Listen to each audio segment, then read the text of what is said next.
Mamma mia, salut les amis et bienvenue dans cette nouvelle vidéo consacrée à Java niveau intermédiaire. Alors dans la vidéo précédente, je vous avais donné un petit TP. Tout ce que j'avais dit, c'était d'ajouter un nouvel attribut title par exemple. Donc je mets ici public string et je lui donne comme nom title.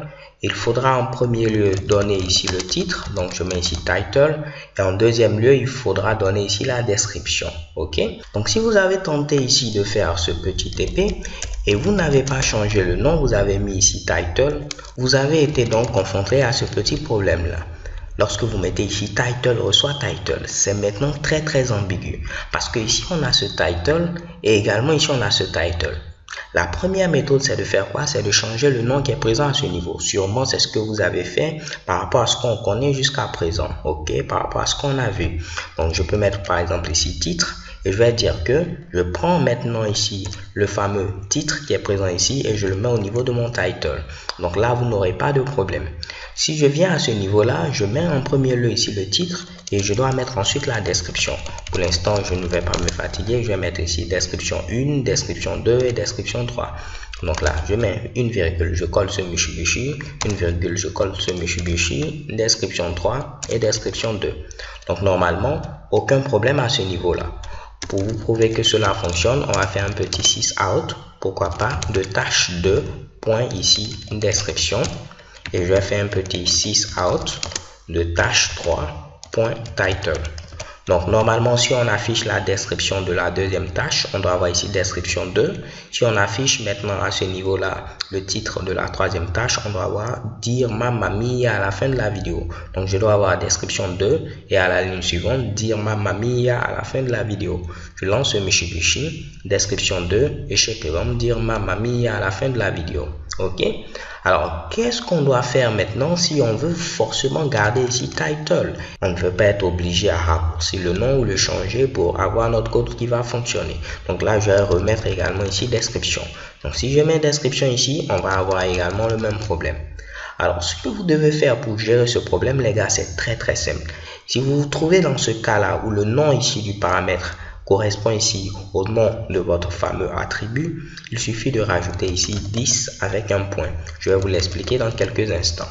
Donc là, vous voyez, j'ai mis ici 10, je mets un point, je mets ici title. Je mets ici 10, je mets un point, je mets ici description. On va vérifier que cela fonctionne avant ici d'expliquer. J'ai ici description 2 et dire Mamma mia à la fin de la vidéo.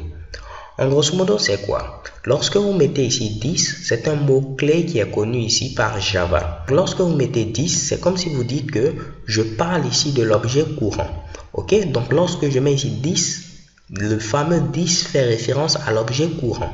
Donc, si je viens à ce niveau-là, on va aller pas à pas. Je crée une nouvelle tâche. Je donne en premier lieu ici le titre et je donne en deuxième lieu à ce niveau ici la description. Il va prendre le titre, il le met au niveau de title. Il va prendre la description, il la met ici à ce niveau, au niveau de description. Donc maintenant, lorsque vous mettez 10.title, cela veut dire que prends-moi l'objet courant, modifie-moi son attribut title et mets-moi ce qui a été donné ici en paramètre. Quel est l'objet courant dans notre cas? Vu que l'objet courant c'est tâche 1, c'est comme si vous aurez dit tout simplement, prends-moi ici tâche 1, modifie ici son attribut title et mets ici ce fameux title qui a été passé en paramètre. Ok, donc le problème c'est que si on avait fixé ceci, on avait mis tâche 1, on ne pourrait pas faire ici la même chose pour tâche 2. Ok, donc si on avait laissé ici tâche 1, on avait fixé ce Mitsubishi, comment on allait faire alors pour tâche 2? On ne pouvait pas venir également mettre tâche 2. Donc l'avantage en mettant ici 10, cela veut dire que prends-moi simplement l'objet courant. Donc au niveau de cette première instruction, l'objet courant ce sera tâche 1. Donc on va affecter ici ce que l'utilisateur a donné en paramètre au niveau de l'attribut title de la tâche 1, au niveau ici de l'attribut description de la tâche 1. Et lorsqu'on passe maintenant ici à cette seconde instruction, l'objet courant devient tâche 2. Et on modifie également ici les fameux attributs, les fameuses propriétés ici de tâche 2. Ok? Donc les gars, vraiment rien de bien compliqué. 10 fait tout simplement référence à l'objet courant. Donc si vous n'avez pas compris cela, merci de regarder encore la vidéo. Si vous remarquez dans ces vidéos-là, je demande de revoir les vidéos si vous ne comprenez pas. Parce que si vous tentez d'avancer, cela va devenir de plus en plus compliqué. Alors qu'en réalité, il n'y a vraiment rien de bien compliqué.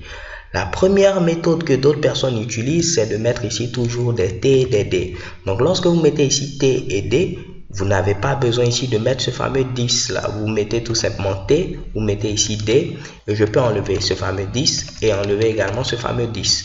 Donc cela va me donner un code qui fonctionne à ce niveau-là, check et bon. Même si j'ai mis ici T, j'ai mis ici D, si je laissais mes fameux 10, il n'y aura pas de problème parce que 10 fait toujours référence à l'objet courant, donc il n'y aura pas de problème à ce niveau-là. Je pourrais lancer ici ce code-là.